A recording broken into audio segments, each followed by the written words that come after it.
আজ ২৯শে এপ্রিল বাংলাদেশের ইতিহাসে এক শোকাবহ দিন। ১৯৯১ সালের এই দিনে সংঘটিত হয়েছিল প্রলয়ঙ্কারী ঘূর্ণিঝড়, যা দেশের উপকূলীয় অঞ্চলে ভয়াবহ ধ্বংসযজ্ঞ চালায়। সরকারি হিসেবে প্রায় ১,৩৮,০০০ মানুষের প্রাণহানি ঘটে, যদিও বেসরকারি হিসেবে এই সংখ্যা আরও বেশি বলে ধারণা করা হয়।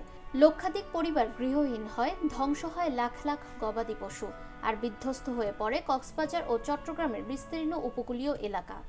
প্রতি বছর এই দিনটি এলে উপকূলের মানুষের মনে ফিরে আসে সেই ভয়াবহ স্মৃতি। আমার মা বাবারা তো এখনো এটা মনে করে, এখনো কান্নাকাটি করে। ওখানে অনেক স্রোত, সেখানে বেঁচে থাকার কোনো চেষ্টা আর করতেছি না, সাঁতরানোর কোনো চেষ্টা নেই, কোনোভাবে বেঁচে থাকতে পারি কিনা সেই চেষ্টা ছিল। প্রশ্ন জাগে, আজ এত বছর পর তারা কতটা নিরাপদ? ১৯৯১ সালের পর উপকূলীয় এলাকায় ব্যাপকভাবে বেড়িবাঁধ নির্মাণ এবং ঘূর্ণিঝড় আশ্রয়কেন্দ্র স্থাপনের উদ্যোগ নেওয়া হয়েছিল, কিন্তু বাস্তবতা বলছে সেই উদ্যোগের অনেকটাই এখনো অপূর্ণ। কক্সবাজারের পেকুয়া উপজেলার মগনামা ইউনিয়নের মতো এলাকাগুলোতে আজও ভাঙা বেড়িবাঁধ মানুষের আতঙ্কের কারণ হয়ে আছে। স্থানীয়দের অভিযোগ, ১২০ কিলোমিটার দীর্ঘ বেড়িবাঁধ নির্মাণ করা হলেও ১৯৯৮ সালের বন্যায় তা ক্ষতিগ্রস্ত হয়।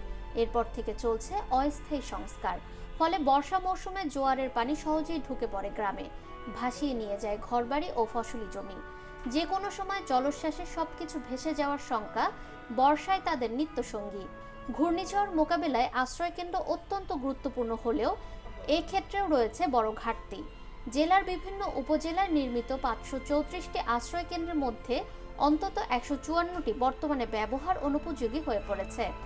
কোথাও অবহেলা, কোথাও রক্ষণাবেক্ষণের অভাব, আবার কোথাও অবৈধ দখলের কারণে আশ্রয়কেন্দ্রগুলো অকার্যকর। প্রতি বছরের মতো এবারও ২৯শে এপ্রিল আমাদের মনে করিয়ে দেয়, প্রকৃতির বিরুদ্ধে লড়াইয়ের প্রস্তুতির কোনো বিকল্প নেই। উপকূল রক্ষায় দীর্ঘমেয়াদী টেকসই পরিকল্পনা ও দ্রুত বাস্তবায়নই পারে ভবিষ্যতে সম্ভাব্য বিপর্যয় থেকে মানুষের জীবন ও সম্পদ রক্ষা করতে। নয়তো ইতিহাস আবারও ফিরে আসতে পারে নতুন এক ট্র্যাজেডি নিয়ে। ফাহমিদা বিনতে আনোয়ার, নিরপেক্ষ।